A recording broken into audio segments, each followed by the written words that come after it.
هر جا یه نفر رو دیدی در حال پوست کندن بادمجونه، بدون که داری یه غذای خوشمزه میسازه. دقیقا مثل من که امروز به مناسبت سالگرد ازدواجمون تصمیم گرفتم خوراکیای محبوب محمد جانم رو درست کنم. یه کیک خونگی ساده و دلربا و خوشمزه و جذاب. هر چقدر جذابش بگم و از خوشمزگیش بگم کمه دیگه، باید تا آخر نگاه کنید.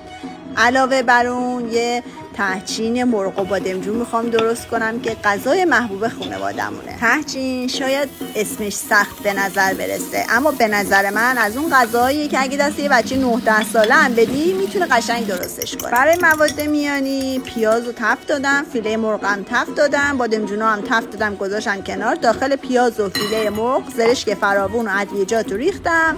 برای تهدیگش هم 2 تا زرده تخم مرغ به همراه روغن و ماست چکیده زدم. ته قابلمه فشرده میکنم، موادشو میریزم وسط قابلمه طوری که به دیوارها نچسبه و تهچین راحت برگرده. بادمجونا رو میذارم روش. در نهایت دوباره برنج میریزم. برای برنج تهچین حواستون باشه که یه ذره باید برنج رو زنده بردارید. این سس شکلات هم برای روی کیک خودم درست کردم. دستورش داخل کپشن نوشتم. من نمیدونم چرا فقط یادم رفت که تهچینم رو تزیین کنم، اما شما لایکشو بزن یادت نره.